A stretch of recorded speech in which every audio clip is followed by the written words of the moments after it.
What's up guys, this is Can't Drive 16. In today's video we're going to be attempting to turn a freewheel into a fixed wheel.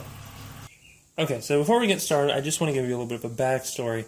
I got the bike from Walmart and it lasted probably, I don't know, 6 months maybe, 7 months. And what failed was the freewheel, which the contents of it are in this jar. And by the way, peanut butter jars are extremely good for keeping parts, so if you eat peanut butter I would really suggest cleaning these guys out and keeping them for parts like this. Anyways, the bike, the freewheel would start slipping. I didn't know if it was the chain popping or the chain popping off or something like that. And it didn't take very long to figure out after, hitting your knee into the stem of the bike repetitively.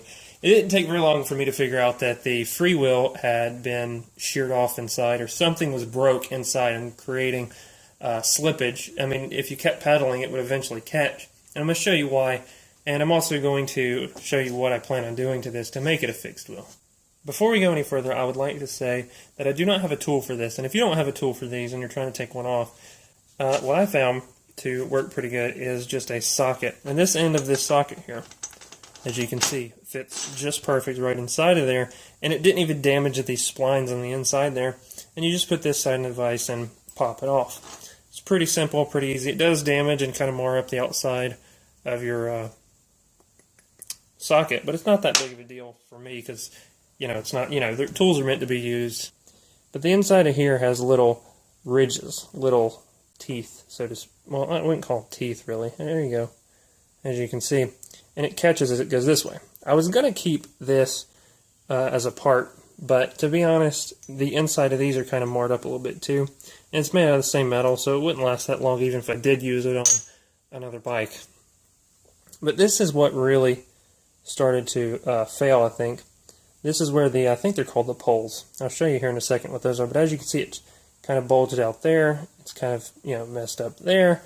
And the spring system on this is really weird. The spring sits in this groove and goes around. As you can see, that's where one of the poles would sit. I think is what they're called. If I'm wrong, correct me down in the comments, but as you can see, that spring would go around there. It's not really a spring, it's more like a wire.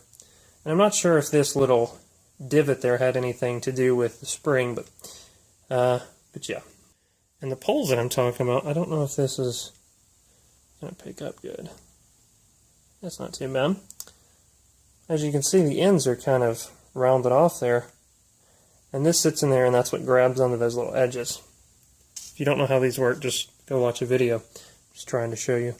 That one's in pretty good condition, but it is rounded there at the tip just a little bit. But that is their little spring system they had in this, and that went around in that little edge around the piece there. But anyways, I think that's what first broke. I think this little, it's really thin stuff. It's very easy to bend, as you can see. So I think it broke first, and then what I think happened is I think these guys kind of started getting in the wrong position, and I think those eventually sheared off, and then that created problems here, and it just kind of had like a domino effect, is what I would guess is what happened with this.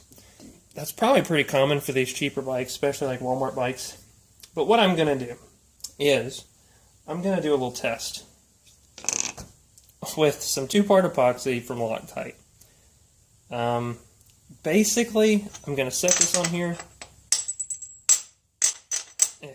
and I'm just going to fill in the surrounding area extremely good and pack it in there. And hopefully, I'm going to let it sit for the full cure time, which is 24 hours. So this will not be recorded all on the same day. Throw it on the bike, and then we'll see what happens.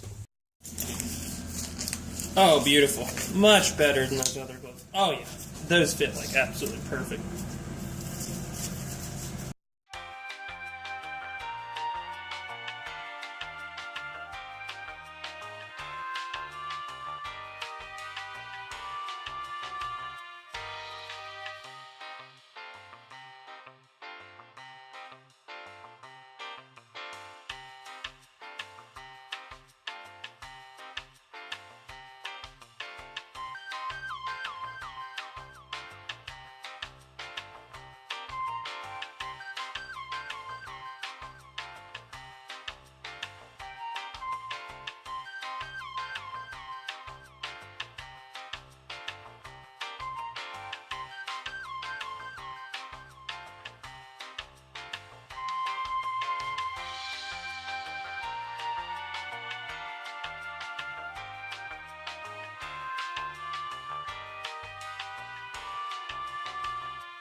Okay, so I believe if we've done everything correctly here, this should work. As you can see, well, let me think.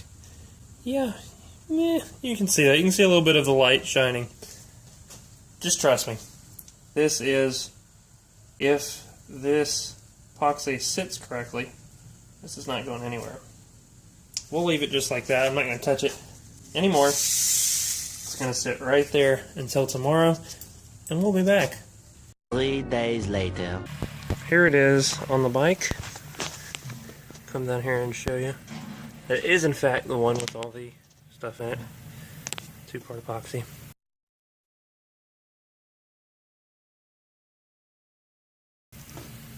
I'm not going to film myself writing this, just simply because it's pretty obvious what's going to happen. I have wrote it for probably about 20-30 minutes trying to break the epoxy, and I could not even get it to budge. It's very solid, as expected. So, I'm going to take this back off, and we're going to have some fun with it. So how I'm going to get this guy off is I've put it in the vise, as you can see here, and this will be a partial test to see if the epoxy breaks first or if I can get it back off first, because this has, again, been ridden. So obviously, I think I can pretty much guess with 99% certainty that the wheel and the hub will come free from the fixed wheel, or whatever you want to call it at this point. So I think it's to the left, or not. Yeah, it would be to the left because lefty loosey, very tight. Okay. Sorry for all the noises in the background. My neighbor is on his tractor doing something. Alright, let's try again. There we go. Ta-da! It passed test 1 pretty obviously. As you can see, came right off the hub. No problem.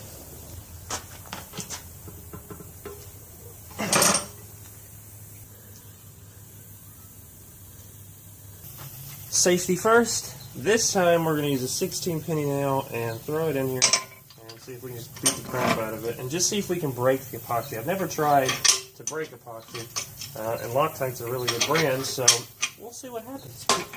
Oh gosh, sound like something's popped. All right, we'll give it a few light taps here.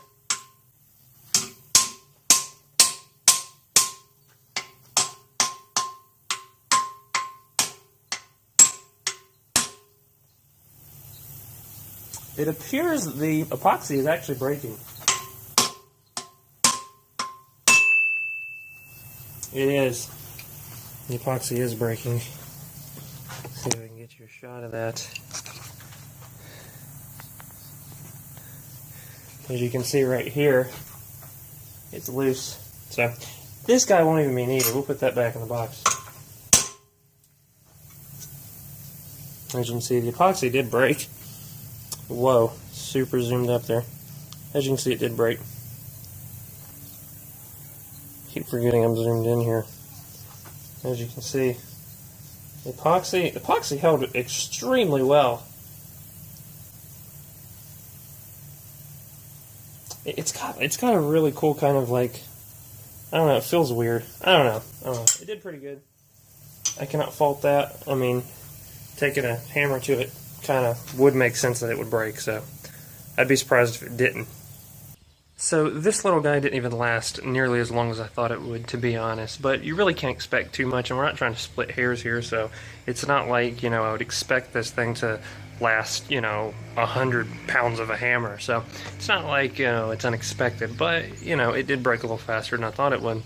But to be honest, as it was kind of intended to be used for a fixed wheel, it worked quite well, and I don't think it would have broken probably ever. It'd probably been like that until you take it apart forcefully like I did. So anyways, guys, hopefully you enjoyed the video. Sorry the destruction wasn't very much, but anyways, guys, hopefully you enjoyed. Thanks for watching. Have a great day.